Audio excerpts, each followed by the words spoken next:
Hey, you! Welcome back to another brand new episode of Undisputed Nerds, where we like to talk about comic book movies and everything else in between. We're your boys, you know us by now. If not, welcome.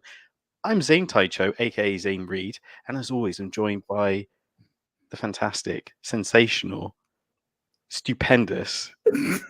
Keep going. Keep it going. That's the first time I think is that the first time you've introduced yourself as Zane Reed as well as Taicho? I think I did it in the early episodes, but yeah, not? nobody listened then, so it's fine. Don't worry about it. Anyway, there you go. Yeah, welcome everyone in Radio Land. Hello, I hope we're all doing well. How are you, Mr. Taicho Zane Reed? Did you have a good, or as he's otherwise known, Captain, apparently?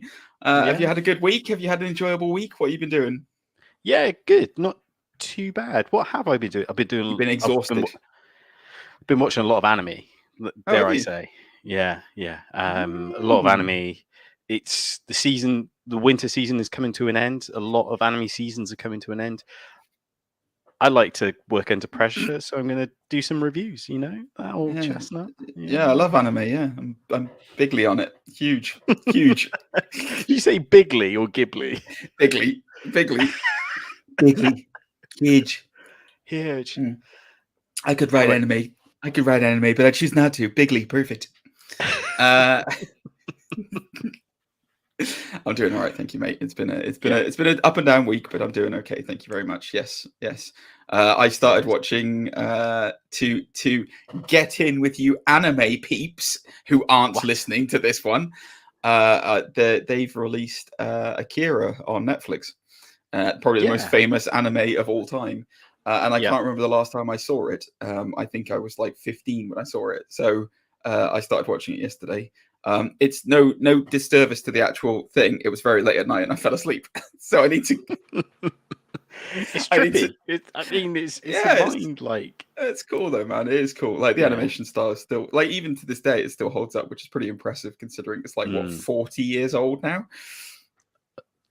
Yeah, maybe. I think it was 1988, wasn't it, that it came out? Yeah, it was. Yeah. So yeah, it's coming up like that's almost 35 years ago. You don't need to remind me. I know a special event that happened that year. Oh really? Oh, that's good. Yeah. Well, I wasn't 3. Anyway, yeah. What are we doing this week, Zane? What's going on this week? This week we got a banger. This week we're coming back hot with the tier lists. So we've got a tier list of different X-Men cartoons over the years, and we'll be tearing those up. I really hope I've seen them all. I don't think you've seen all of these. Oh really? Yeah. For those of you who are not aware, I haven't seen this tier list, so I don't know what's on it. So it may or may not have been a bit of a frantic conversation of like, which tier list are we going to do this week? Well, so let's see how it goes. But before the tier lists, what do we do, Zane? What do we do? It's almost like we've got some regularly recurring segments now, isn't it? It does, yeah. So we have tips and bits where, you know, as two gentlemen, we like to regale and talk about hot topics in the news, in the papers and everything else. But absolutely. Before all of that, there's got to be some rage in a cage, right? Oh, you've gone for it. It is time for our weekly Nicolas Cage news update to say what is all the rage with Nicolas Cage. It's actually me. It's Nick Cage. Yes. I wasn't expecting that one. That's amazing. Did he send that in? Because obviously we know he's a friend of the show. He did send something in. I thought so. Thanks, Nick. Yeah. Oh, he's such. Do you want me to play it? Because he answers one of your legendary questions. Oh yeah, go ahead, please do. Yeah. No, that'd be great. I'd love to hear it. I'd love to hear what legendary question he's actually going to answer. So go ahead. I think it might be this one. How did Nicolas Cage think about the decision to name his son Kal-El? Kal-El is a Hebrew name and it means voice of God. It's also from a very famous character. I think it's a beautiful name, so that's why. Oh, that makes me feel horrible about ever saying anything bad about that name. Sorry, Nick. It is a beautiful name. I love the name Kal-El. To be fair, you know, I mean, it's the name Superman is probably better, but it wouldn't have been such a popular character if he'd been named Kal-El. Just Kal-El. That's it. Don't call him anything else. But it is a lovely name, right? So anyway, Nicolas Cage. Let's face it, guys. He's doing the rounds. He is doing the rounds. The unbearable weight of massive talent is almost upon us. We're all excited here at Undisputed Nerds. Speaking for both of us, I cannot wait to see this film. It was the last time I checked, and this was as of the 24th of March. It was 100% on Rotten Tomatoes. Wow. I know. There's an amazing trailer on YouTube where it's like it's putting all the reviews in, and I guess there's a bit in the film where he's like driving a car and he just goes, "Wow!" and he just has that with all the reviews plastered over the top of it. So yes, so whilst he was doing the rounds and he was talking to various news articles, he did an interview with GQ. The GQ magazine. This is current. This is hot Nick Cage news because it's been dry for a while. We've had to revert to the weird Nick Cage list, but now this is actual Nick Cage news.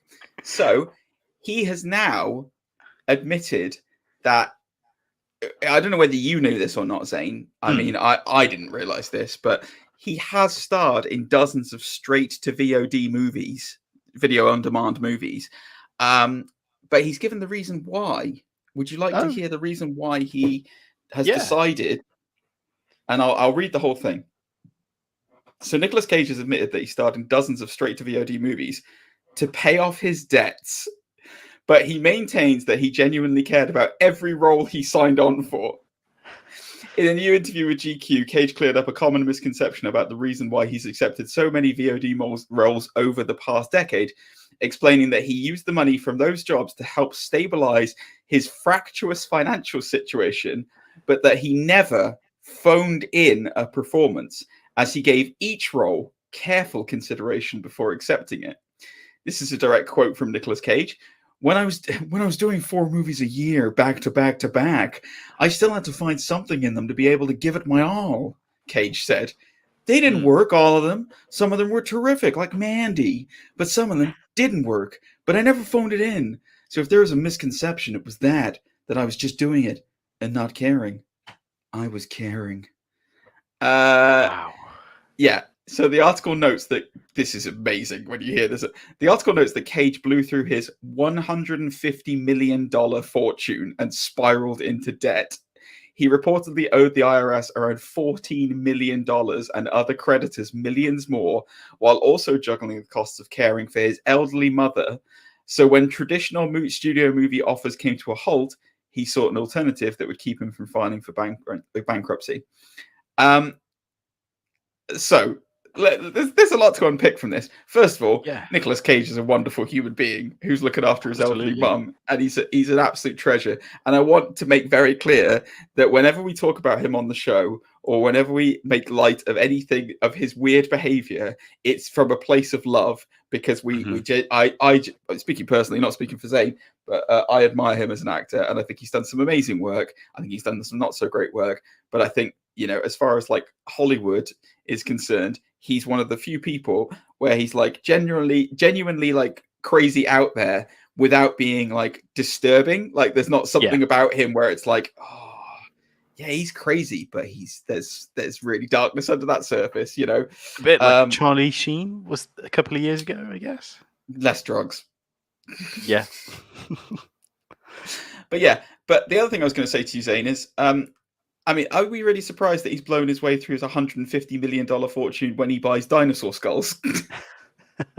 Well, it's funny you should mention that, because those clips that I picked up were from GQ, funny enough, from their YouTube channel. Nice. Yeah. And in that same video, they bring up the fact about his dinosaur purchase and how, you know, not the archaeologists, was it the archaeologists? Came looking for it. And they took it away for it to be in a museum and such. It's but he said the curators, I guess, of the museum itself. But yes, it would have been archaeologists who dug it up. But I think, as you mentioned in previous segments, he never got that money back. No. No, it's just a write-off. Because essentially that dealership should go to jail for selling stolen goods or whatever it is. Basically, yeah. No, he's fascinating and he's amazing, and like it's just like you kind of assumed that the reason why he was doing a lot of video on demand stuff was because the office had dried up, but I didn't realize how much debt he was actually in to do that. And Mandy is a cracking film, by the way, that he mentions there. That is that is a trippy as hell horror film that if you haven't seen it, you definitely should watch it. It's basically it's like a horror version of, it's almost like a horror version of John Wick. His wife gets killed and he goes on a murderous rampage to avenge her death. And it's this biker gang that's killed her. But it's like all done like psychedelic trippy style. So it's like almost like he's under the effects of like mind altering drugs when it's happening and stuff. And it's wild. Like it's properly wild, but it's amazing. You have to watch it at least once. Like it's one of those films to just watch at least once. Yeah. But yeah, anyway, so yeah, I'm super excited for Unbearable Weight of Massive Talent. I can't wait. It's two of my favorite people in the world, Nicolas Cage and Pedro Pascal, in the film together. It's fantastic. So it's coming out soon, guys. And give Nick Cage some love because he deserves it. Absolutely. So, shall we move on to the old tips and bits? Oh, yeah, let's have some tips and bits. It's all kinds of news, whether it's the latest or not. You tell us, but it's all kinds of news. I don't want people thinking we're like a hot on it news site. It's like, come to us for the latest news that's only been out for a week. Like some absolute news hounds. Exactly. We're your catch up guys, because in case there's any news articles you might have missed, we do all kinds of different things. So we've got quite a lot of news to talk about this week, Zane. We're going to go through quite a bit of stuff. We're going to start with we salt and pepper it in. What do we always salt and pepper in, Zane? What do we salt and pepper in? Do you remember this? I can't remember, no. All right. But I know that sounds going to haunt me. It is going to haunt you forever.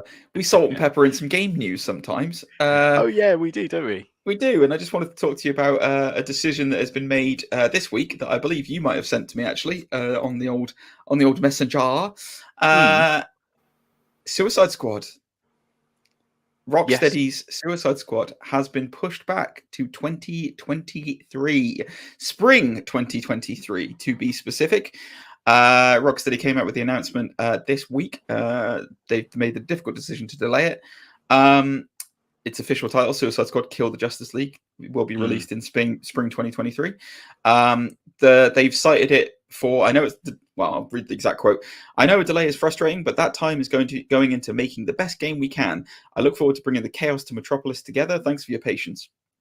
So I bring this up because obviously it's nerd news in the suicide space, but it's also interesting to talk about. Feelings on this, Zane? I think, speaking personally, I'm extremely happy that they are taking their time with it to make it right before they bring it out, and not doing, unfortunately, a cyberpunk situation where they're just rushing to get it out no matter how many bugs are in it.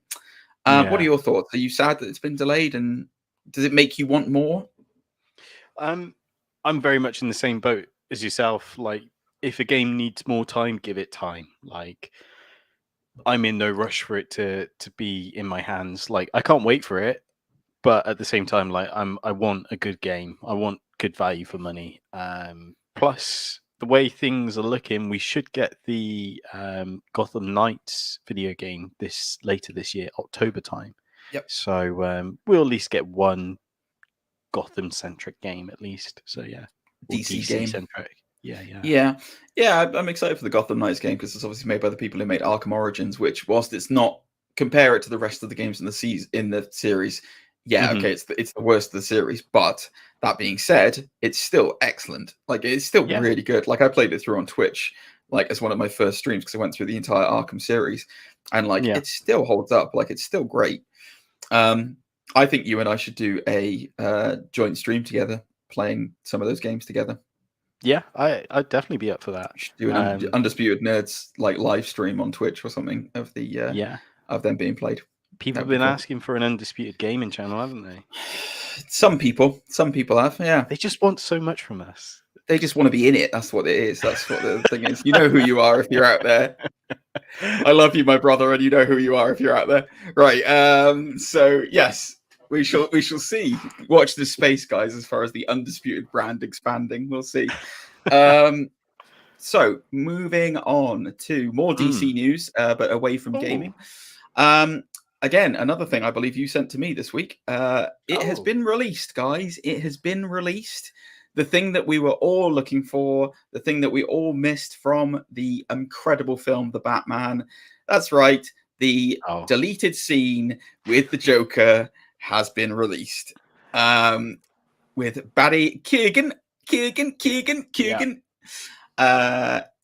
is a brisk clip that shows Batman basically interrogating Joker.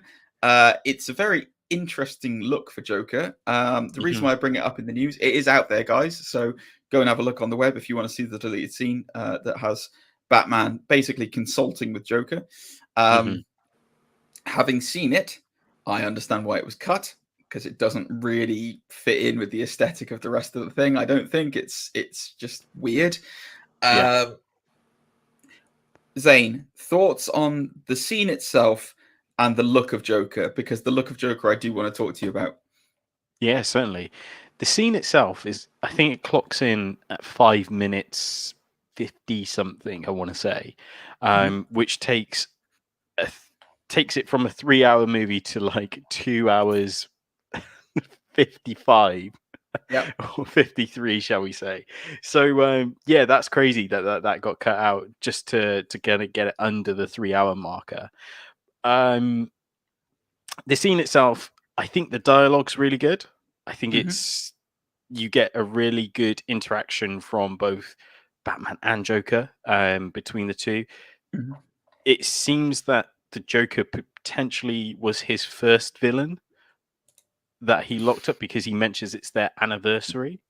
So it gives the idea that maybe, in year one he took on the Joker and won. And so for those of you watching on on YouTube, I'm going to send through an image of a comparison, because they've basically taken the so that the Joker makeup is quite grotesque in this scene.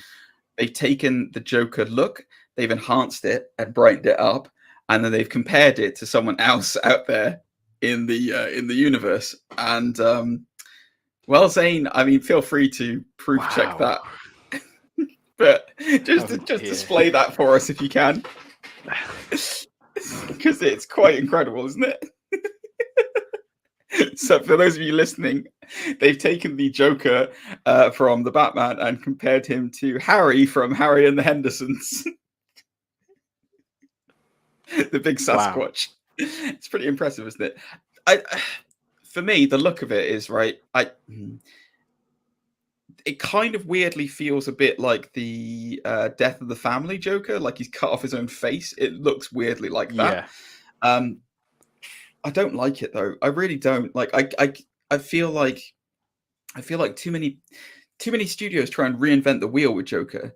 Like they basically went, oh yeah, Nolan and Ledger came up with this amazing new look, so we need to come up with this amazing new look and make it all modern and proper and aesthetic. It's like, no, you don't need to do that. Like, I tell you what would be the most radical idea for a Joker: have him look like the actual Joker, because that's not been done since '89 Batman. So let's see how that works.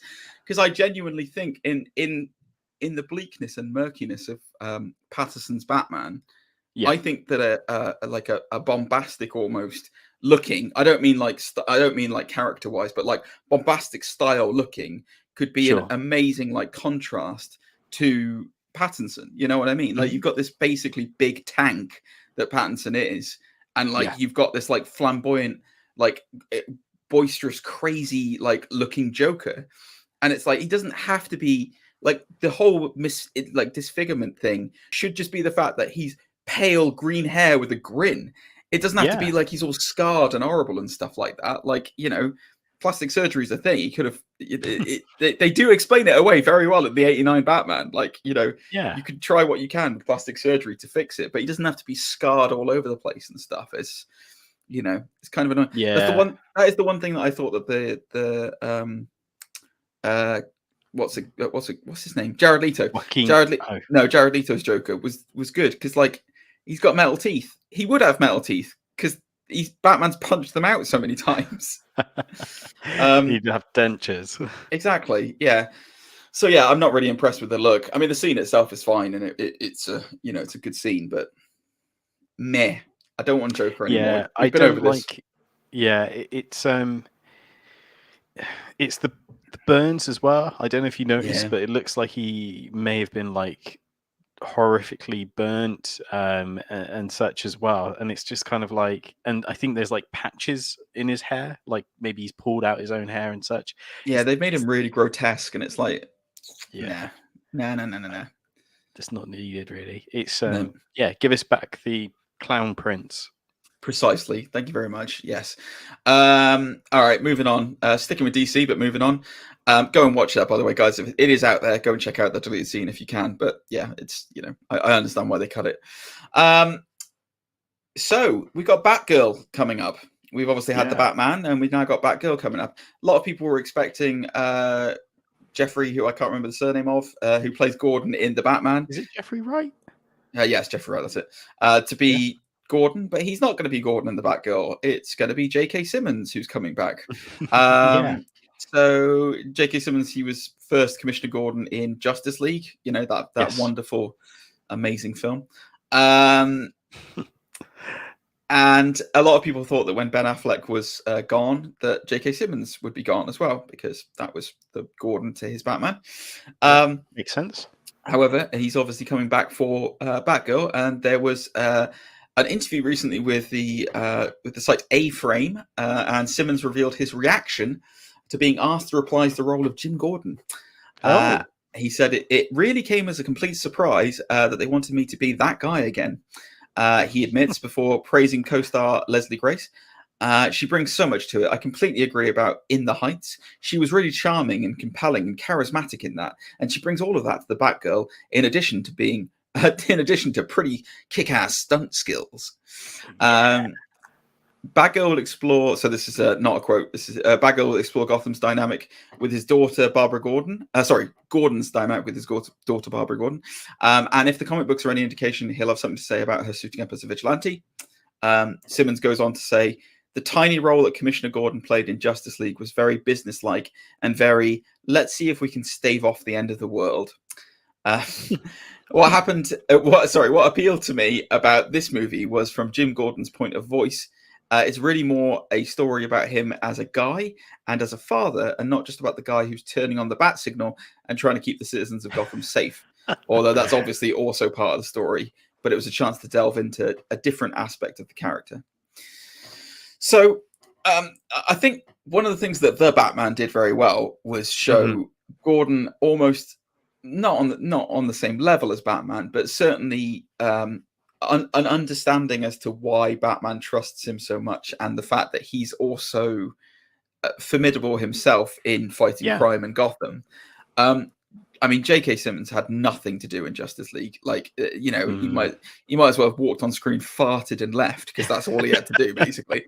But like in this, it sounds like he's going to be able to play into almost a little bit of his aspect of Omni-Man, of being that kind of like father figure, and as well as obviously being, the chief of police.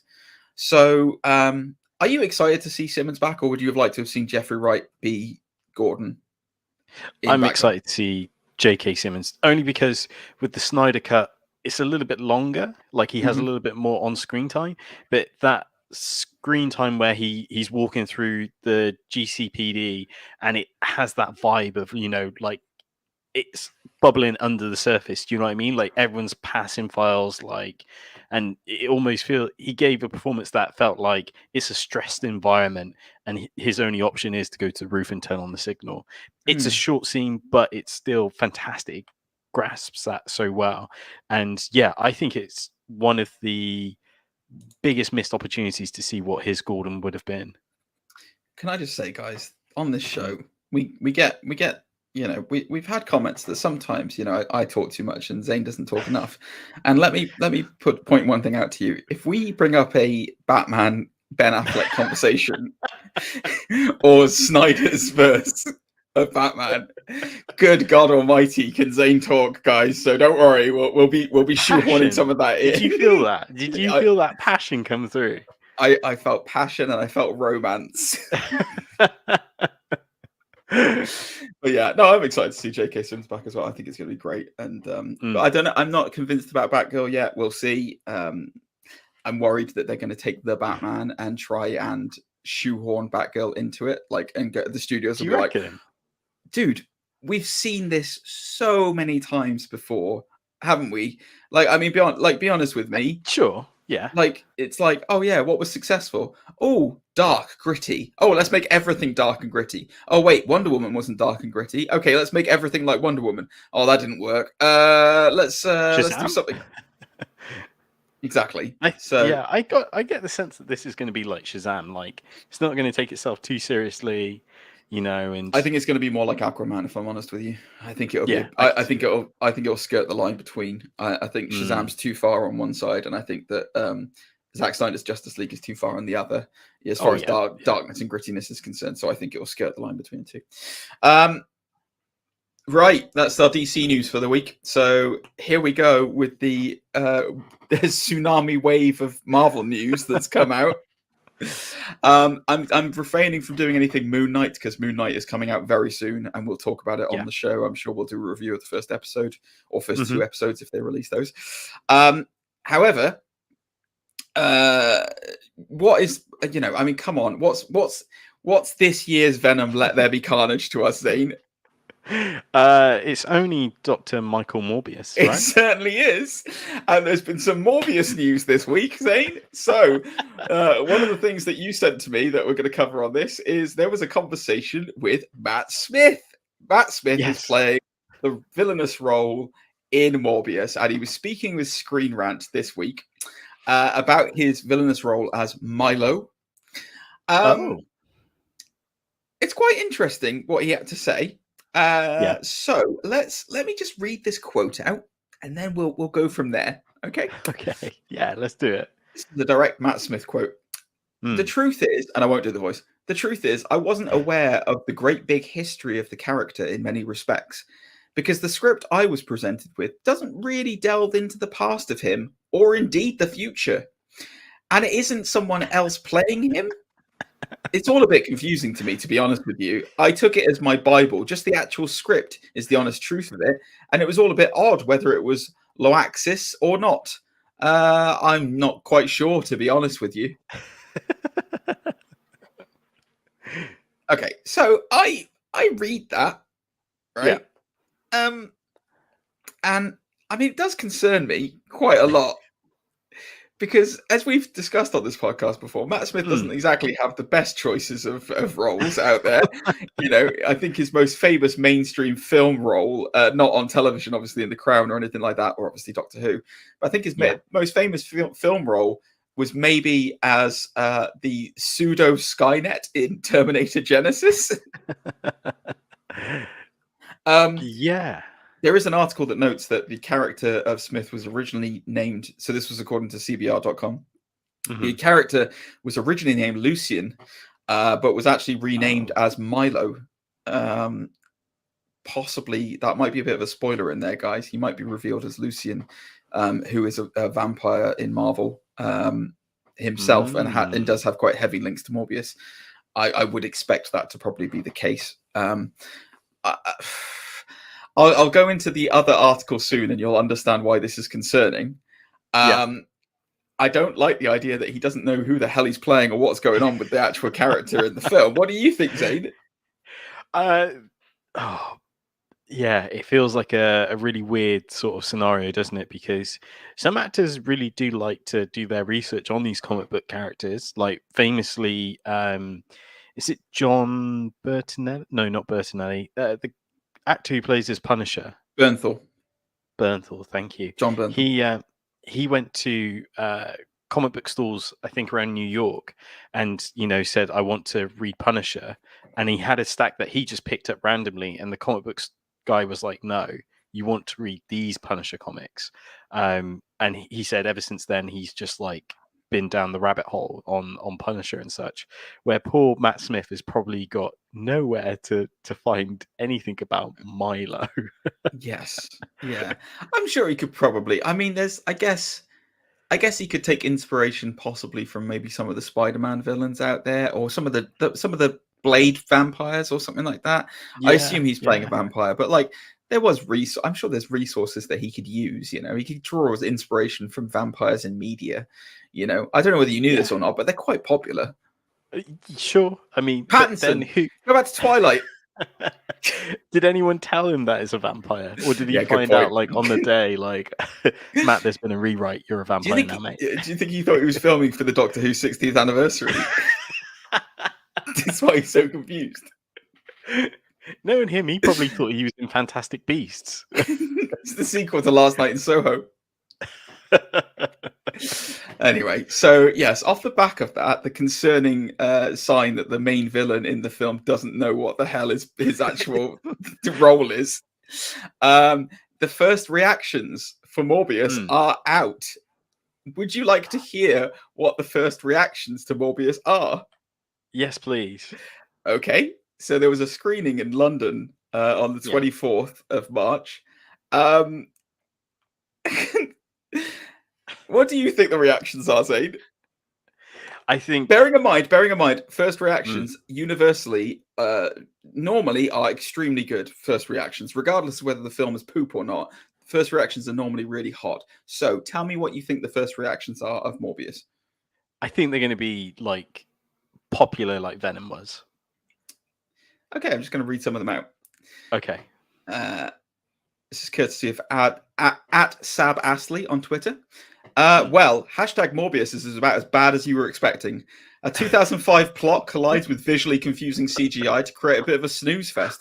But don't worry, they've saved the worst for last, featuring some of the worst post-credit scenes you've ever seen. Sony are off their rocker. That was the first one. So this is at Escape Film Club. Hashtag Morbius proves that no matter how many famous faces or shiny visuals you squeeze in, Sony will always find a way to impressively misunderstand basic storytelling. Okay, this is at Ren Geekness. In Morbius, Matt Smith gloriously hams up the place, and Oliver Wood delivers visual flair to the action sequences.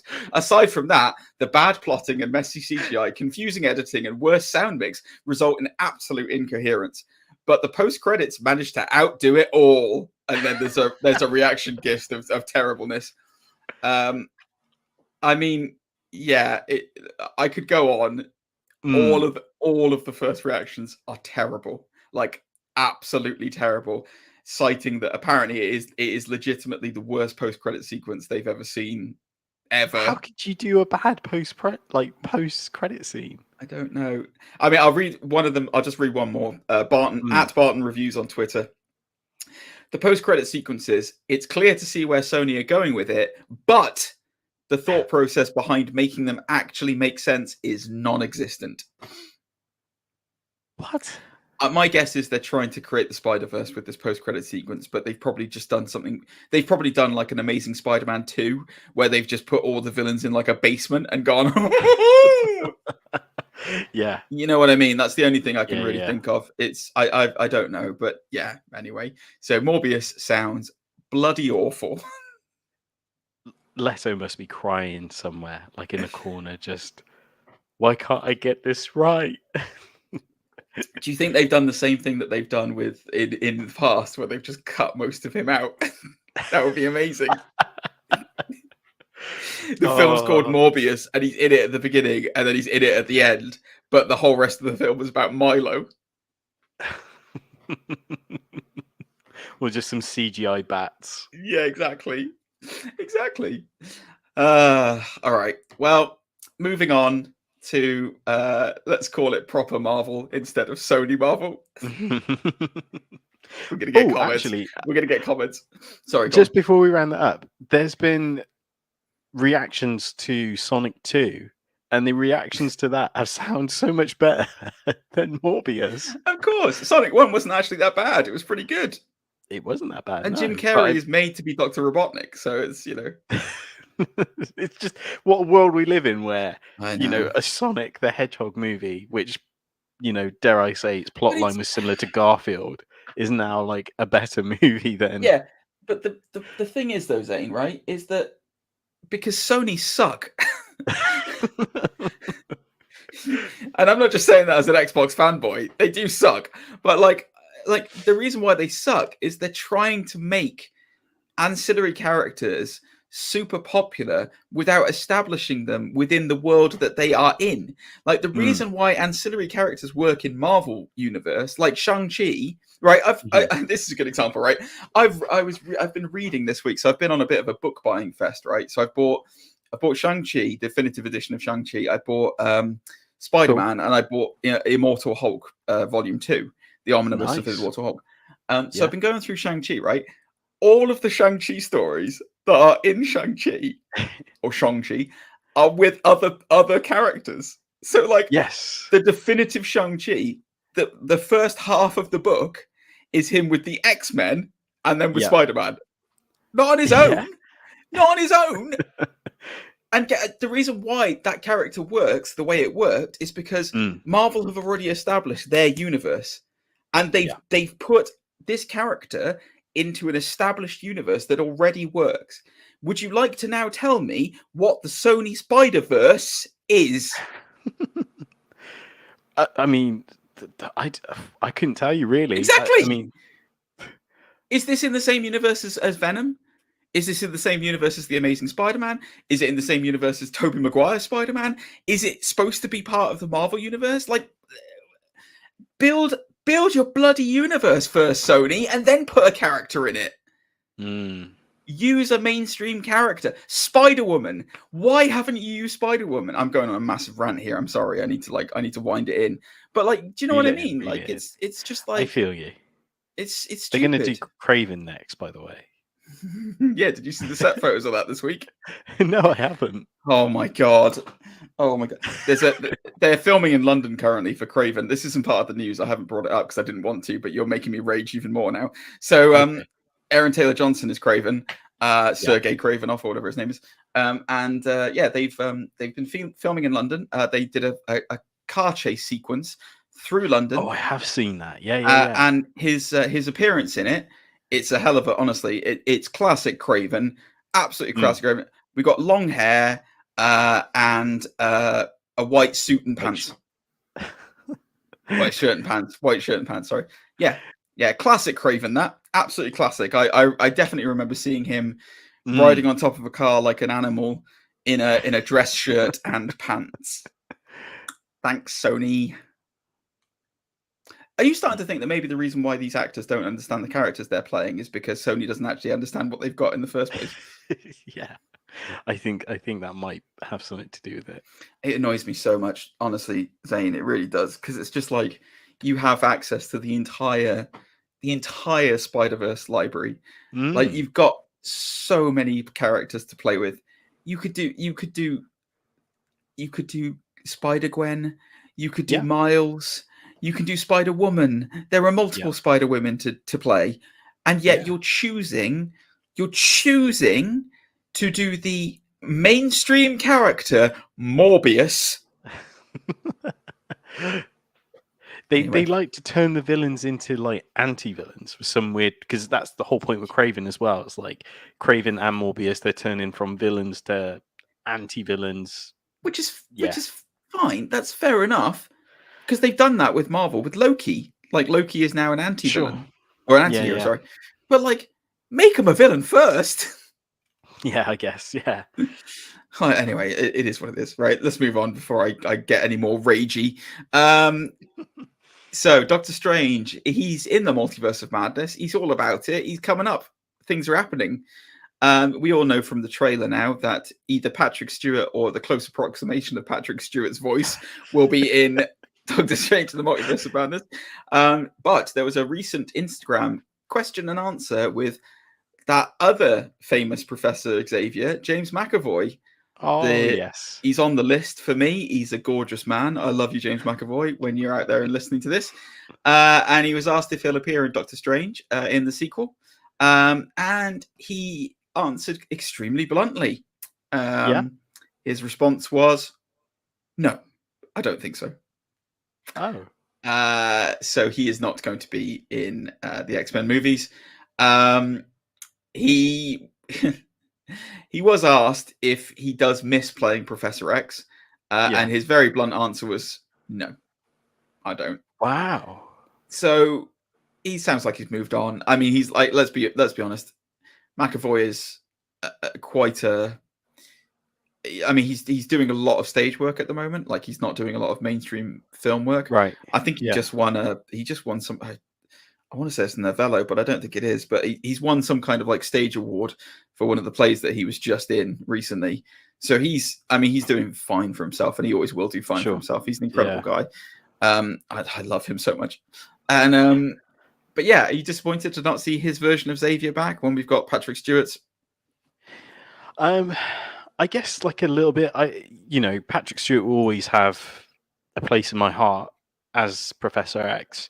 I think with McAvoy, his relationship with Michael Fassbender's Magneto, it just worked hand in hand the same way that Patrick Stewart's did with.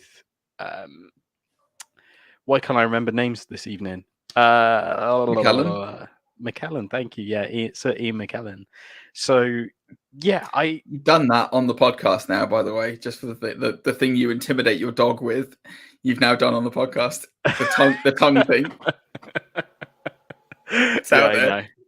Do not edit that out. Do not edit that out. Zane is responsible for the editing, guys. Do not edit that out.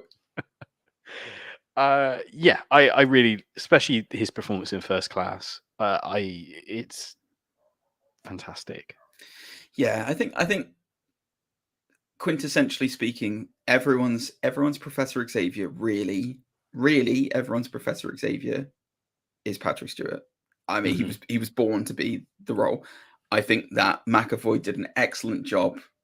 I truthfully don't think a lot of people thought that First Class was going to be a success.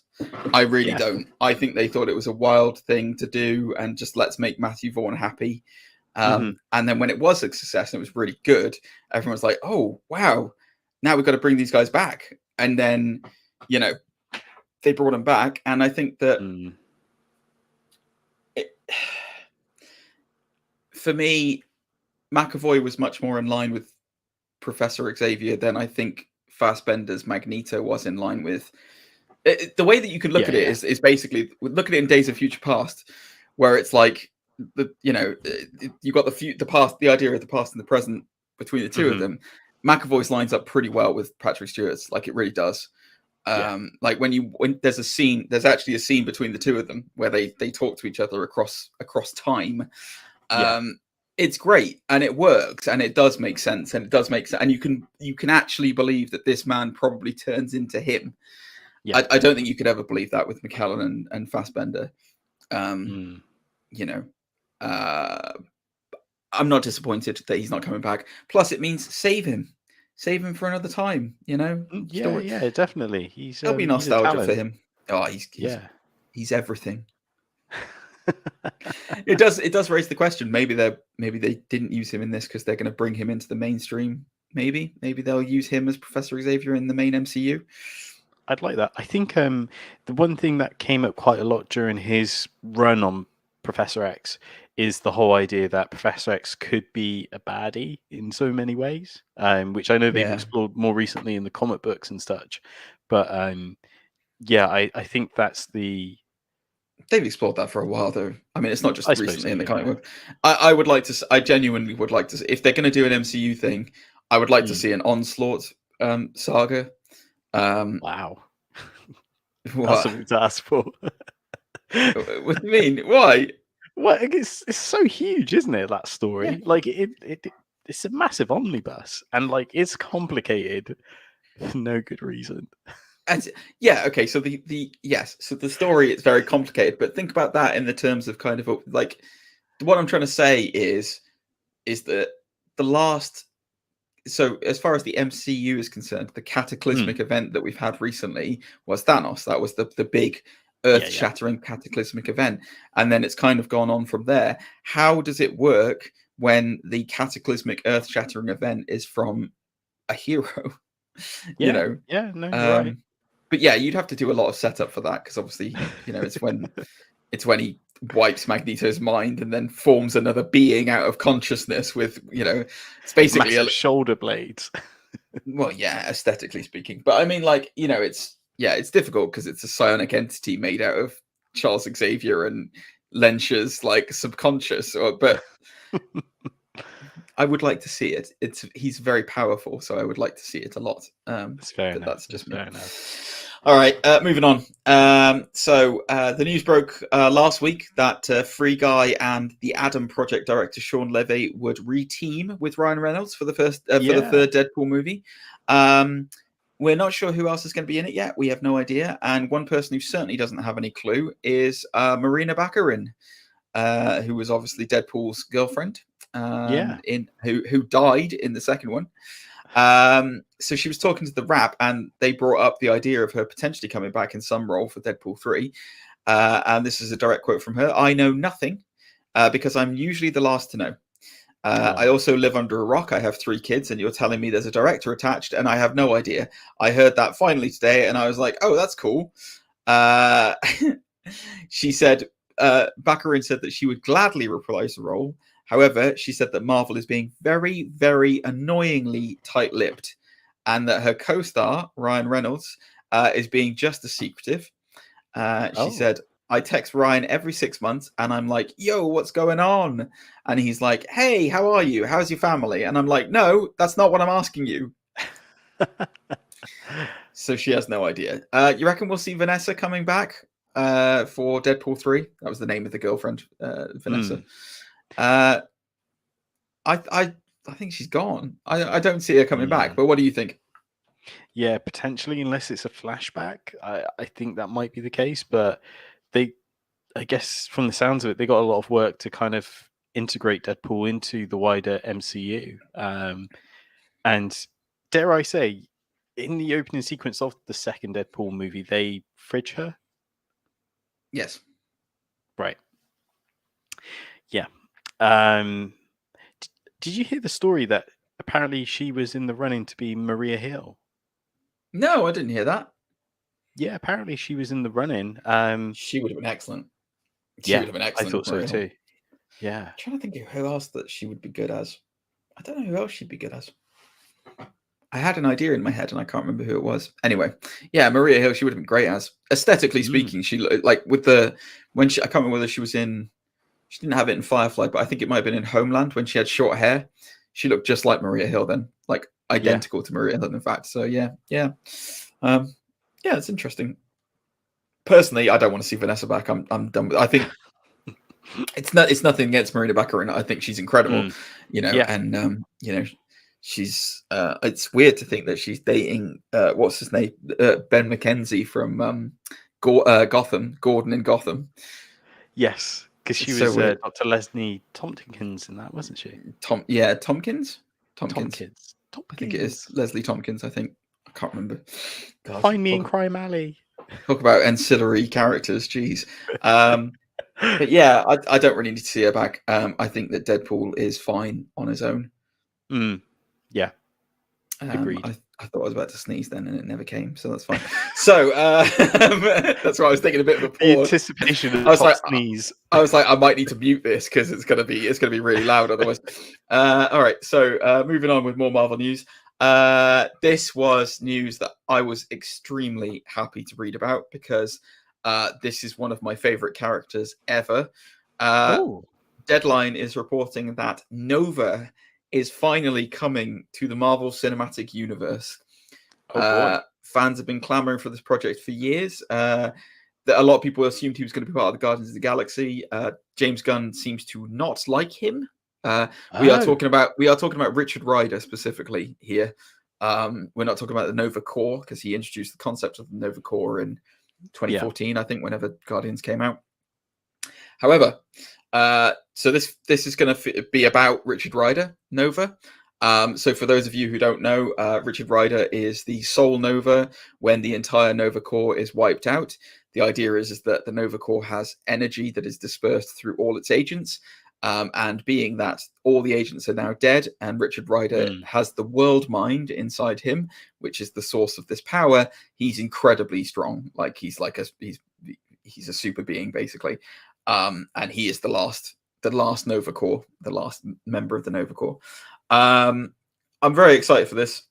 So it's very early days still. However, the same writer as Moon Knight has been attached to write this series. Oh, cool. Sabia Perasta, she's among those hired through Marvel Studios' writer program, and it's currently unclear whether she would be the head writer on the project. However, her work on the upcoming Disney Plus series has clearly impressed, and Kevin Feige obviously feels she's best suited to telling this story. It is unknown whether it will be a movie or a series, but sources say it is likely to be limited for Disney Plus. Okay. What is your thoughts on Nova, or what are your thoughts on Nova? Yeah, it's like you said, fans have been clamoring for a really long time on this. Since, as you mentioned, the Nova Corps get mentioned quite a lot through the Marvel movies as Guardians. And then, of course, Infinity War, they mentioned that they got destroyed during Thanos, but that was off screen, wasn't it? He took, he took the he wiped out Xandar. Yeah, he basically they talk about it in Endgame, but he basically goes and eliminates like everything on Xandar to get the Power Stone. I think there's so many things they can do with this. Like the idea is that when he's got the whole world mind inside him, it's slowly killing him because he's only a human. But I think you could, if you do Richard Rider Nova, you can insert him into so many different kind of things. There's also another version of Nova, which is Sam Alexander. There's no confirmation as to which one it will be. Sam Alexander is a much younger Nova, and I think he is part. He's not. I'm not sure if he's part of the Young Avengers or not. But anyway, Champions. That's what he's part of. Yeah. So, oh man, I'm so hyped to see Nova coming. I really am. He's one of my favorite characters ever, and I love it. Am I right in thinking at one point he was like a janitor? His like day job as a janitor, and then secretly he's like cosmic. Yeah, basically. That's old school. I like the version of I can't remember who did the run. Let me consult my books. Hang on. Oh, consult the library. Hang on. Hold on, I'm just looking now. Talk amongst yourselves. I think it's going to be Jeff Johns. It's not Jeff Johns. No. It definitely wasn't Jeff Johns. Who the hell was it? They didn't even give writing credits on the front of this. Dan Abner and Andy Lanning. That's who it is. This run, Annihilation, was amazing. And it kicked off the entire Nova run after Annihilation. If you haven't read it, go and read it. It's fantastic.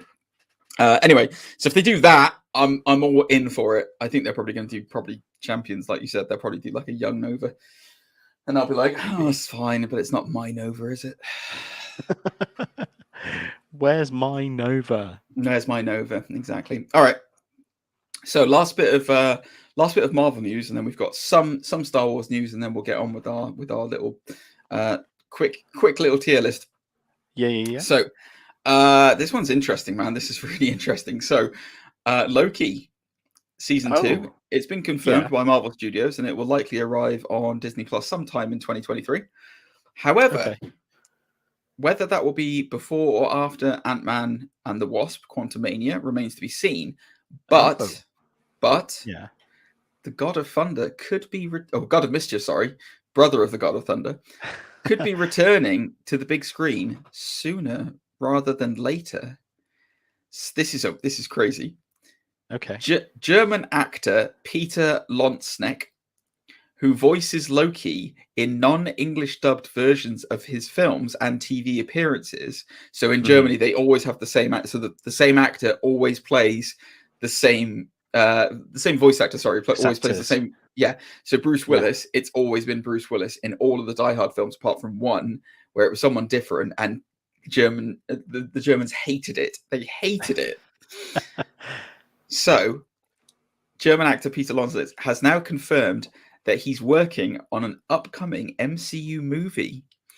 He's saying, there is a new Marvel film that I am currently working on that I am not allowed to talk about.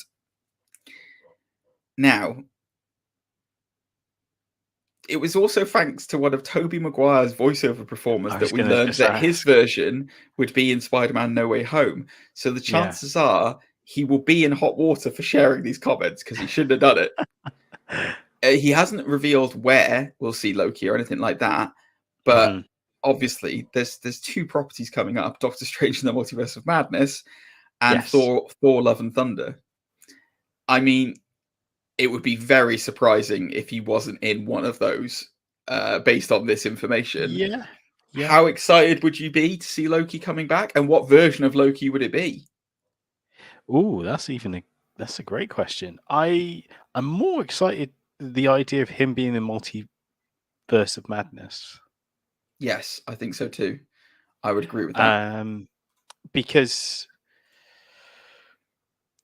well, I just for me that feels like the better choice. Like we've seen him have so many interactions with Thor and stuff. Like, I guess a variant in Thor would be cool, but yeah. I don't know. There's two things that I was thinking about this. So first of all, I don't think he's going to be in Multiverse of Madness. I really don't. There's too much stuff in that already. It's going to be ridiculous otherwise. Unless it's a post-credit sequence, could be post-credits. That's the only thing it could be. I think he'll be in the Thor Love and Thunder. I think it will be one of two things. I think it'll either be a flashback with Thor, where he's, like talking about a time when he got turned into a frog or something. I don't know, but like it'll be a flashback, or it will be current version of Loki in the TV series finding Thor for help against what's his name? Kang. Yeah, exactly. Probably post credits again. I don't think it'll be a main thing. I think it'll be a cameo bitty. I really want to see this version of Loki interacting with Thor. I really do, because I see. You say that there hasn't been any experience, like there's been too much of that kind of stuff. We've never seen this version of Loki interact with Thor before. Yeah, I guess so. After hearing Richard E. Grant's version of like how he missed his brother and stuff. Exactly. And it's the same. It's the same guy. Like it's the same character. Yeah. It is literally the same character, because that is literally just what would have happened if Loki had lived on after Thanos. So it is the exact same character. I want to see Loki do some magic with Benedict. Who's to say? Back to back Magic Bros. That's not weird. You get that with Wong. What are you talking about? Big Wong doing back-to-back magic. Supreme now. What about Mordo? Mordo's coming back to do some back-to-back magic with his insane dreads. I guess he's got a green outfit. Like exactly, mate. Don't worry about it. He's gonna get in touch with his glorious purpose. You know he is. I didn't mean that to sound as dirty as it did, but I'm sorry. Bottom line. I love Tom Hiddleston's Loki. The TV series, I'm going to go out and say it. It is still my favorite Marvel TV show. I think Moon Knight's going to challenge it. I really did. Hawkeye challenged it Hawkeye was almost my favorite. Isn't Moon Knight's like next week, isn't it? It is, 30th. Oh, I can't wait. But yeah, Loki, the character of Loki, especially TVA version of variant of Loki, I adore him, and I can't wait to see him back in some form. And I don't want Hiddleston to give up the role for a while. I really don't. I know we're going on a little bit of a tangent here, but did you see that there's not going to be a WandaVision season 2 now? Was there ever going to be one? I think there was talks that there would be another one, but I think because Liz Olsen renegotiated her contract. Yeah. You laughing because I called her Liz? Yeah, that's exactly why I'm laughing. I watched in a moment of in a moment of narcissism the other day. I watched back one of our old shows. No, it wasn't one of our old shows. You put some clips up. You reposted a bunch of clips onto YouTube, and it came up on notifications. And it's the bit where you talk about Nicolas Cage being a friend of the show, and you go, "If you're like Nick and you want to get in touch with us." I was just thinking, did exactly the same thing. Yeah, you know, old Lizzie, as I like to call her, Lizzie Olsen. Lizzie Olsen. Renegotiate, re-signed a new contract and such.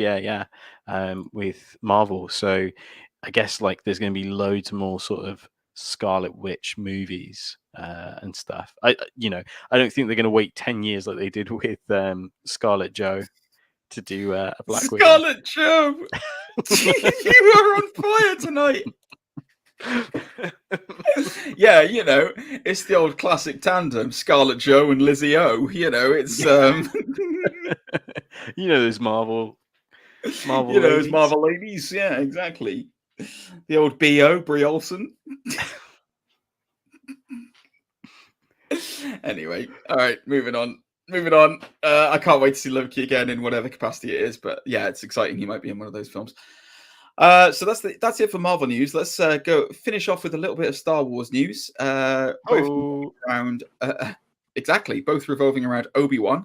Obi-Wan Kenobi arrives on Disney Plus on May 25th. Mandalorian director Deborah Chow, she will helm 6 episodes of the Obi-Wan Kenobi series. My voice is going. Hold on a second, I just need a drink. Refreshing. Oh God. So via sffgazette.com, they had the opportunity to speak with the filmmaker about Vader's return. Asked why she decided to include the iconic Sith Lord in the show, Cho explained that the biggest advantage of a limited series is getting the chance to tell a character story. As a result, there was room to explore the importance of Vader in Obi-Wan's life in the aftermath of Revenge of the Sith. And this is a direct quote from Cho. It came out of an evolution of the character for me. It wasn't just to sort of bring him back. It was really like, who means something and where are we at this point in the timeline with Vader? For us, it's very similar to Obi-Wan in the sense that he's in between these 2 trilogies. So he isn't the New Hope version of Vader quite yet. So we are with this character sort of in the middle of this period. It's still Vader, obviously, but it's a Vader that isn't quite as fully formed as he is in the New Hope. I don't know what that means. Can you imagine if it's just him like being wonky with his like robotic limbs, like yeah, one leg's longer than the other. He's walking in circles.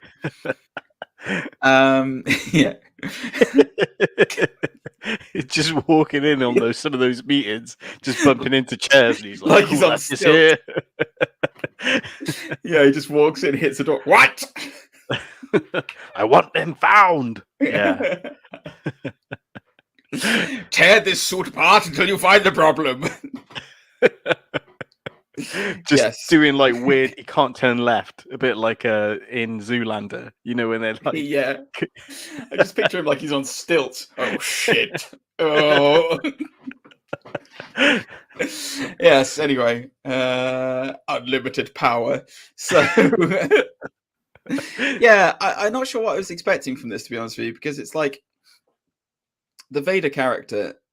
I mean, I don't know what she means by fully fleshed out by A New Hope, because really, it's. I don't know what to expect with that. You know what I mean? Because Darth Vader is born in Revenge of the Sith. You know, when Anakin becomes dark, and then it's like Vader dies.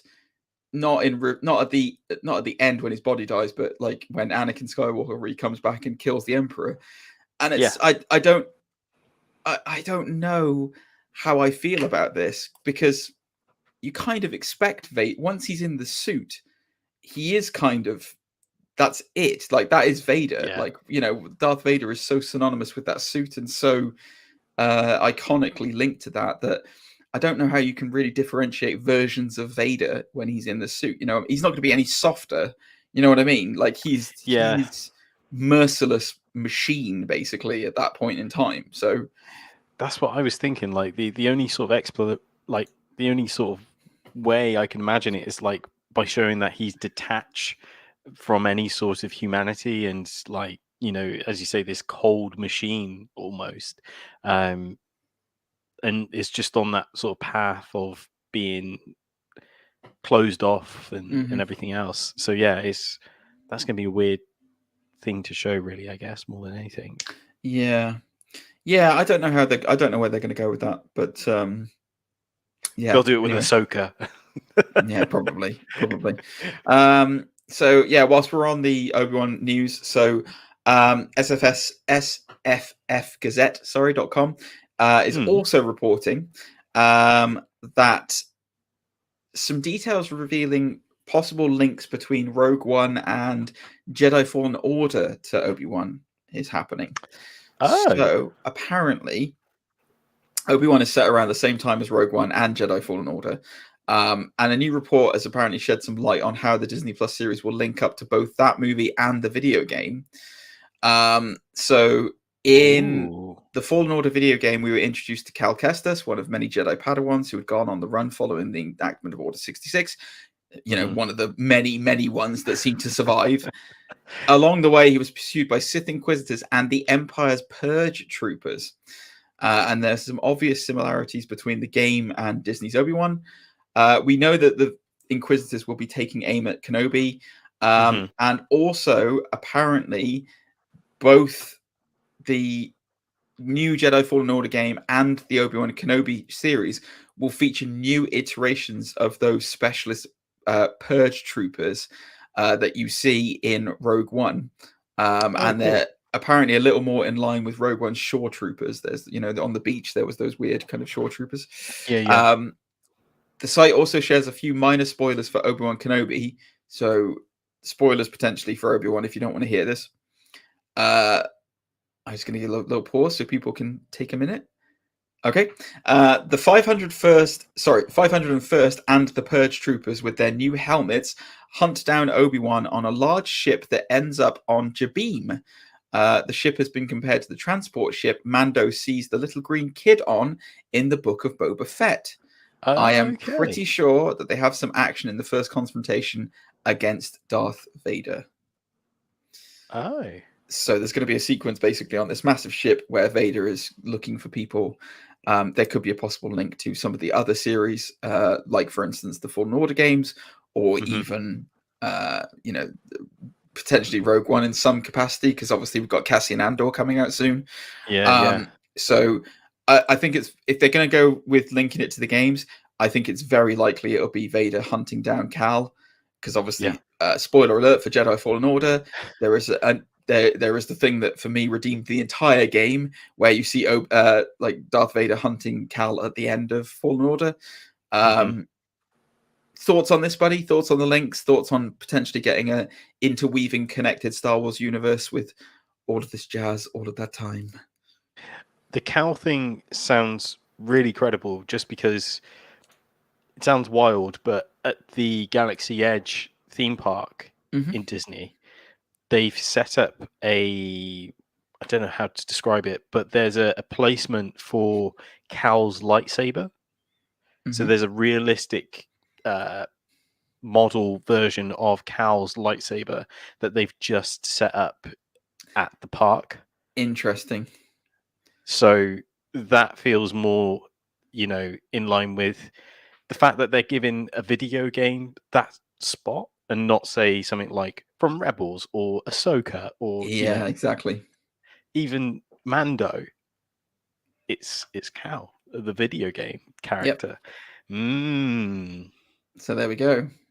So, we'll see. I'm very excited for the future of where Star Wars is going as far as their TV shows are concerned, and it looks like it might all be connected, guys. But what do you think it is? What do you think's happening in the world? That is the end of Tips and Bits this week. It's been a bumper long episode 1. So now we've got to do the tier list, which is going to be super quick, isn't it, Zane? Oh, we got a tier list. We got a tier list for me and you. And it's about X-Men. It's about X-Men, which we've barely talked about.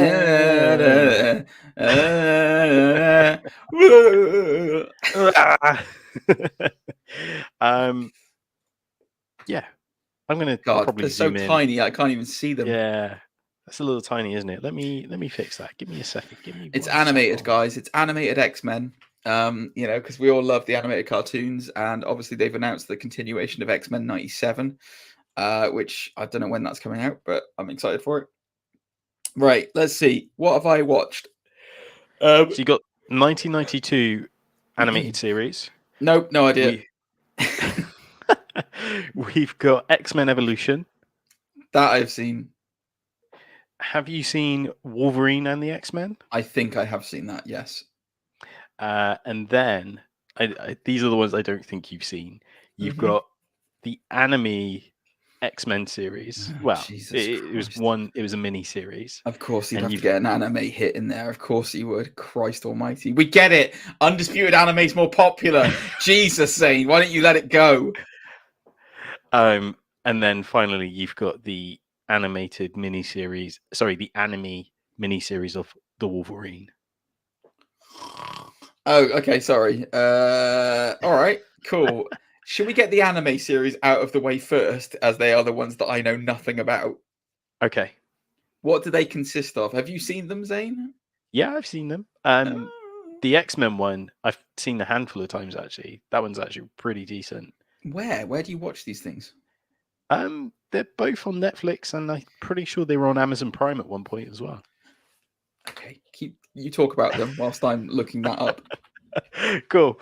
The anime X-Men the anime is really cool. The morning it takes place straight after the events of Phoenix Force. So Jean Grey has had the Phoenix Force, and you know the whole idea is that the team separated after that because they've lost a friend, and in Scott's case he's lost the love of his life and such. Yes. But it's regarding the U-Men, and it's also, of course, takes place in Japan. So not only do the team have to come together to battle the U-Men, but also it is on Netflix. Sorry, I'm adding that to my list. I'll watch this later. The first episode is absolutely gorgeous. It's produced by Madhouse Studios, and the opening sequence is just gorgeous. And the Wolverine show is on there as well. Yeah, the Wolverine one's on there. The Wolverine one, personally, I didn't like as much. I think it's more the style of it, but it has a pretty decent Omega Red fight sequence in it. Well, that's got me excited. That's got me right excited for this. Holy poo-poo. Love me a bit of Omega Red. So, yeah, for me, I'm quite selfish. I would probably put the anime X-Men at, say, an A. Okay. But can I just say to you, this is amazing, right? I've just gone onto Netflix, right, to look. This is Netflix UK, guys, so other Netflixes are available. And I've typed in on Netflix, I've typed in X-Men, right? Films and TV programs. So the first thing it's come up with, X-Men animated, an anime series. Very good. Excellent. Perfect. That's what we want to see. On point. Yeah. Would you like to tell me what the next one in line is? Bearing in mind I've typed in X-Men. I couldn't guess. Is it like Wolverine or something? You would expect that, wouldn't you? You would expect that. But in fact, no, the number two choice in this is the Joss Whedon Justice League. This is amazing. Like this is worth, like, just the search engine on this is incredible. So X-Men's number one. Joss Whedon's Justice League is 2. Man of Steel is number 3. Then, would you like to take a guess? This is a higher or lower situation, Zane. Do you think next was Wolverine or not? What do you think next was? I'm gonna probably say, is it Suicide Squad or something? No, it's worse. How is it worse? Not unless it's like a Venom or something. Hancock. How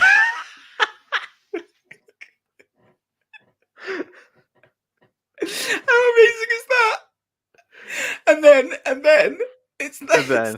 then it's Code 8. I don't even know what that is.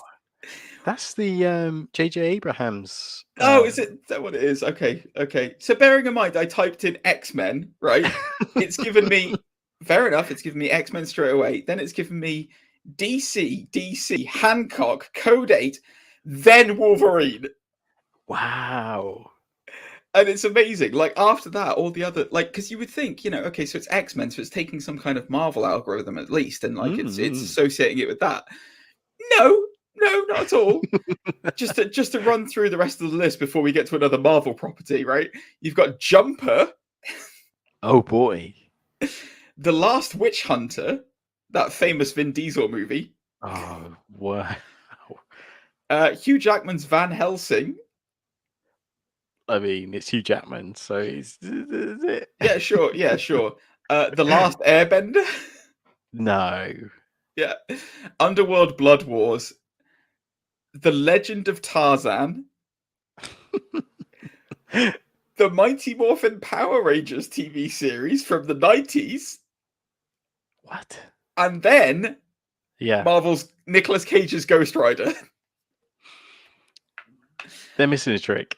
Your algorithm, Netflix, is incredible for searching for X-Men. Like, this is fantastic. Can you imagine if someone watched Hancock and they were like, I never knew Will Smith was in the X-Men? Like... Anyway, sorry. Yes, I'm definitely going to watch those later, though. They do look really good. They do look very, very good. I get, what defines an anime?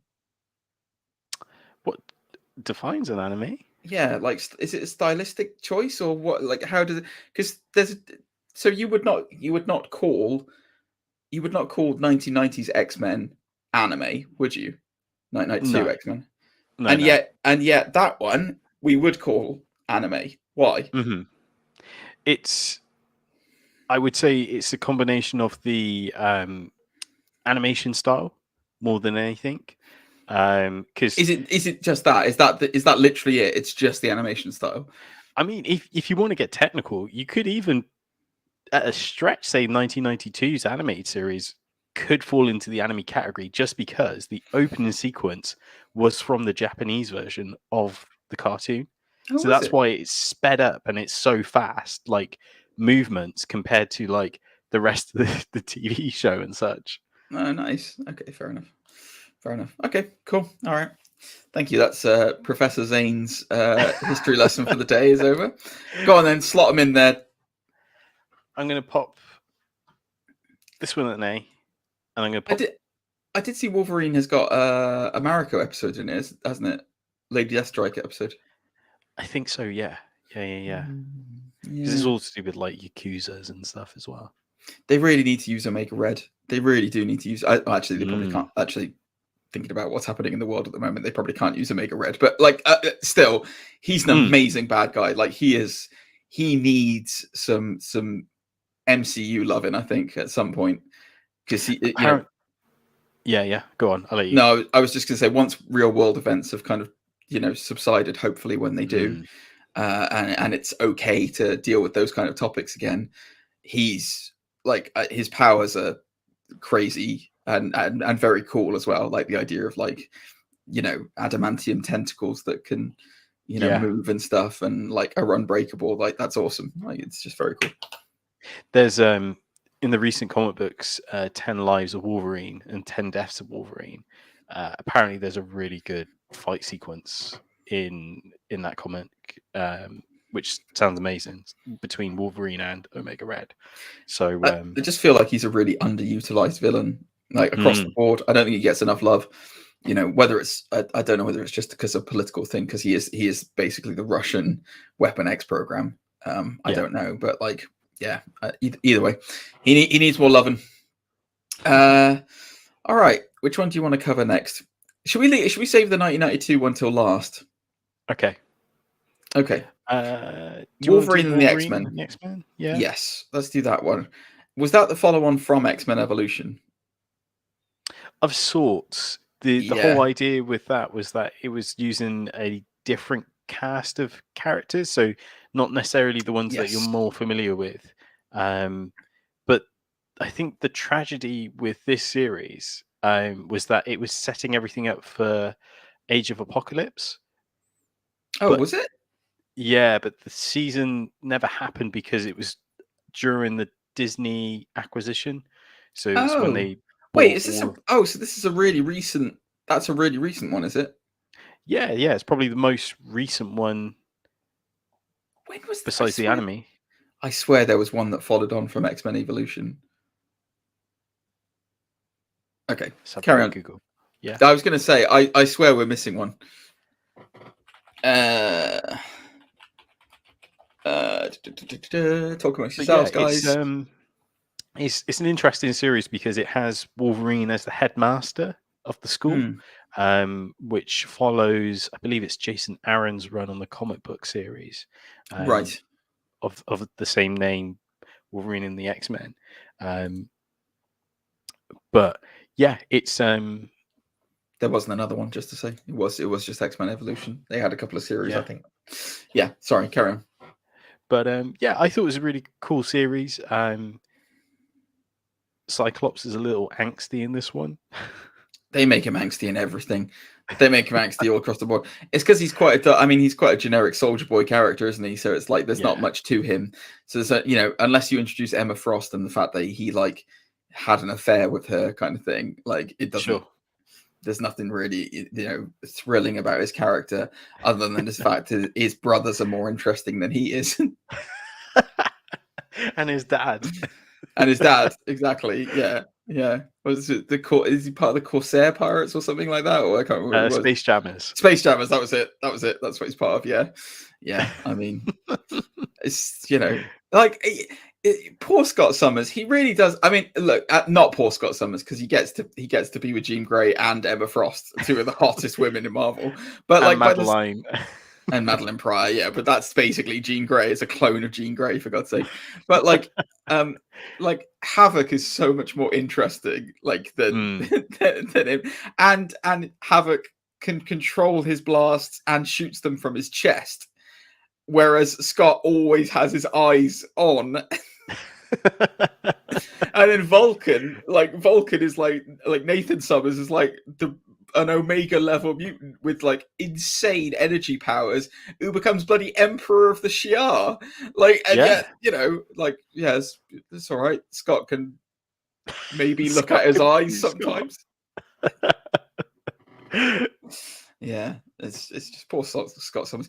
I think Wolverine and the X-Men, based on the fact that I haven't seen a lot of it. I think I've seen the odd sporadic episode, but I haven't seen much of it.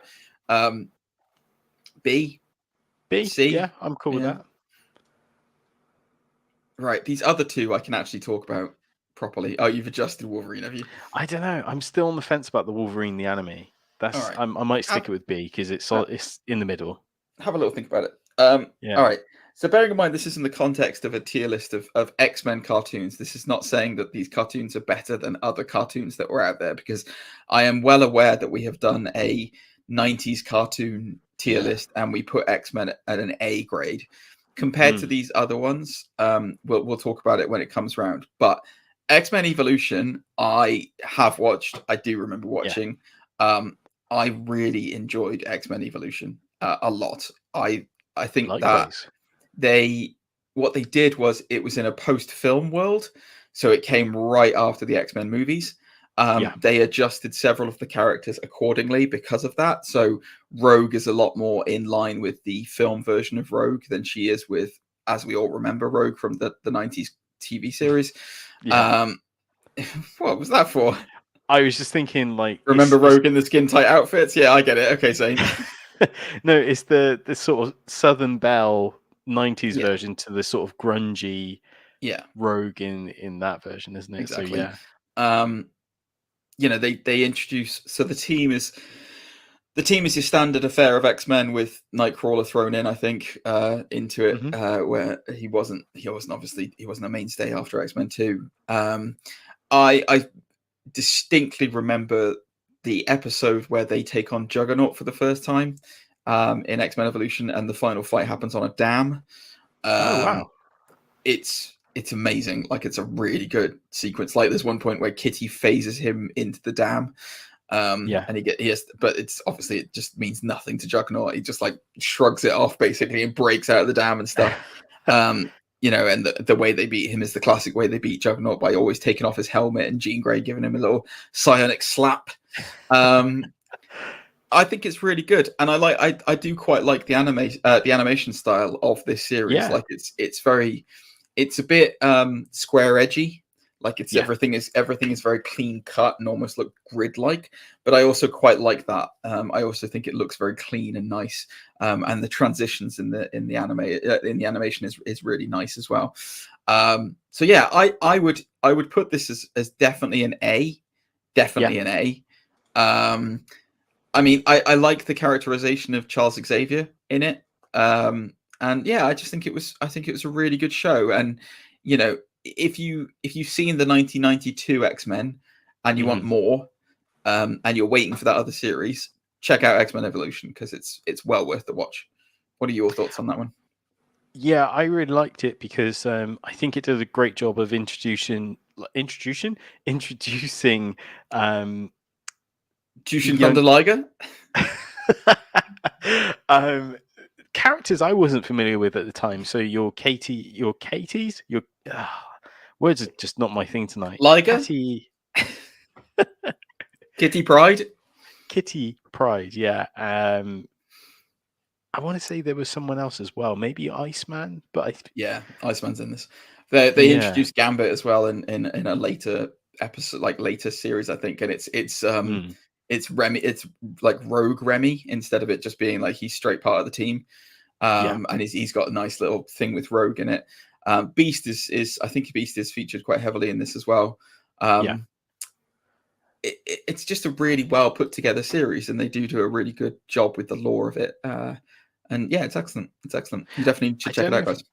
I don't know if you've ever seen the clip where there's a piece of animation where Rogue and Kitty are dancing, and it's like for like from, I don't know if it's a scene from a movie or something else, and they've basically animated it, and it looks incredible. Yeah, I'll probably send it to you after this. I need to send it to you, but they feature it quite heavily on the Weekly Planet, the Australian podcast that talks about comic book movie news and stuff. But they do like 16-bit fights. Have you seen those? Where the Infinity War one's really good. Yeah, it's so good, isn't it? They did. Did you see the Endgame ones where they've recreated the final sequence of Endgame? Maybe I've seen with that the triple fight, but the Trinity fight with Thor, Cap, and Iron Man against Thanos but it's in 16-bit. I think I may have done. I think I binged a few of them because they're so good. The Doctor Strange part in Infinity War, I loved a bit. I thought it was amazing. It's so good. Like that whole fight, man. Infinity War, just as a whole, I love that film so much. Like I love that film so. I really like. That's why with Doctor Strange, the Multiverse Madness, right? That's what I'm really hoping that we see. I really hope we get a proper, full-on sequence in that where Doctor Strange, good or bad Doctor Strange, I don't care which, let's rip with his powers, and we see like the full gamut of his strength, because like that's what I loved about that, with that, where it's like Doctor Strange on his own went up against Thanos with 4 of the Infinity Stones and held his own to a stalemate, and it's just like, that is insane power. I love it. I absolutely love it. Where he's like, he had to use the Soul Stone to find the real Doctor Strange, because he's just used the Sitarak power to multiply himself multiple times and using the bands to whip it. Oh, dude, I love it. And even in the What If with the Sorcerer Strange or Supreme Strange, whatever it's called, that fight sequence was amazing as well. Strange Supreme, I think it was, wasn't it? Or Strange Supreme, yeah. But I just want to see it in live action. I think that's what I want. That's the only thing. It's like I as much as I appreciate anime, and I do appreciate action sequences that are perfectly animated, I love seeing proper, like, there is I'm a film student at heart, so I enjoy seeing really well thought out character, plot, and story displayed on screen, regardless of what it is. Then there's the other half of me that's a big old nerd boy, where it's just like, if it's visual effects and it's big bombastic boom, and I'm like, yes, that's what I want to see. So yeah, there you go. That's There why I it loved is. that. That's why I loved that whole sequence in Infinity War. Anyway, okay, moving on. Last one, nice and quick. Last one, yeah, Just put it in S. undoubted. Similar to the way I view my Batman cartoons. Just slap it in S. It needs to go there. Yeah. 1992 X-Men. What can we say about it that has not been said already? It is, I think, most people's quintessential introduction to the X-Men when they were kids of our age. Kids of our age, but people who are our age when they were kids. It is incredible. They do so much with the lore. Bright, colorful, like eye-catching animations. Did a very good job of introducing in the first episode Jubilee, who acts as the audience's window into the X-Men world. And it works perfectly. Sentinels being the first series real big bad was a masterstroke, because they're genuinely terrifying, and they really do play into this idea of segregation and what could very easily happen with technology if it is in the wrong hands and made to victimize people for the wrong reasons. I mean, like you said, talk about introducing out there villains and characters, sorry, that we're not used to. Like, one of my favorite episodes of this is when we are introduced to Moira McTaggart's son Proteus, and we get to see the reality warping powers of him, who is he's again one of the most powerful mutants ever, and we get to see what he would look like, in movement form, and it's awesome. Like, it's really well done. Like, so many kind of big time kind of like issues that get brought up in here from a political perspective. Beast gets put in jail at one point, and like, as a morality lesson, serves his sentence for what he feels, until he feels that, like, people wake up and realize he doesn't want to bust out, even though he very easily could, and it's it's a great show. It's a fantastic show. Like, it's so good for maturity, but also good for kids to watch. I've talked a lot. What are your thoughts, Zane? It's incredible. In terms of adapting the comic books as well, because as you mentioned, they've done so many of the greatest hits: Days of Future Past, Phoenix Force, the She-Ra Empire. Empire. She-Ra's from Thundercats. Or He-Man. Oh no, He-Man. Sorry, yeah, He-Man. So yeah, it did so much in terms of that, and again, introed a load of different characters as well. Banshee, Dazzler, Apocalypse. They did the Apocalypse. Cable is in this series, Yeah, Bishop's in this. Yep. Talk about out there characters. Nimrod, the Ultra Sentinel, is in this. They do some amazing things with this series. Had guest appearances from others, right? Like, I'm not imagining like Spider-Man was in this for an episode, and Iron Man. No, flip it. The X-Men were in their shows. Right. So there was an episode of Spider-Man where he went to visit the X-Men. Because he was this neogenic nightmare where he was like turning into a spider, basically a human spider. Got you. I think they did that because the Amazing Spider-Man TV series was so popular, so popular. I think that it also acted as a bridge into other TV shows that they weren't necessarily so confident with. Because you're right. Iron Man was in Spider-Man. Iron Man showed up in the Amazing Spider-Man to fight Venom. Obviously, and then they had Punisher and they had Blade in there and all kinds of other crossovers. So I think they weren't necessarily sure about X-Men, which is why they were in, or X-Men was really popular as well, and they thought, let's do a cool crossover. That could have also been it, but got you. Either way, the X-Men cartoon is great. I will still watch it to this day. It hits me in the nostalgia feels whilst also being quite good. Perfectly said. So S tier, 1992's X-Men. A tier, we've got the anime adaptation of the X-Men. Currently on Netflix. And X-Men Evolution. B tier, we've got the anime version of the Wolverine. Oh, you put it in and B then. You put it in a B grade then. You're happy with I'm B. leaving it. I'll leave it in B. And the same for Wolverine and the X-Men. I've left that in B as well. Okay, interesting. I'm actually going to have a quick look where you can watch X-Men Evolution. Well, in the UK at least, because I kind of want to watch that. Is it on Prime? Is it on Disney Plus? No, it's in Prime, I think, but I don't know whether it's actually available on Prime or whether you have to rent it. The video is currently unavailable to watch in your location. Well, F you, Prime. It is on Disney Plus. Okay, yeah, I'm watching that later. Yeah, I'm going to watch that later. Hold on, I've got to add that to my list. What was your favorite X-Men cartoon, guys? What do you love? Who's your favorite X-Man? Are you excited to see the potential for the mutants bleeding into the MCU? It could be coming, guys. Charles Xavier is faffing around as part of the Illuminati, so maybe we're going to see the rest of the X-Men. Let us know. Zane, how can they get in touch with us? There's loads of different ways you could get in touch with us. You can follow us on Twitter and Instagram. You can check us out, undisputed _ nerds on Instagram, and on Twitter we are at Nerds Undisputed. That's so annoying. It is available on Disney Plus in the US. It is not available in the UK. Oh, what? I can't find it anywhere. I cannot find it anywhere. Anyway, regardless, let me know if you find X-Men Evolution you watch. I think we know what we're doing next week, don't we? Moon Knight.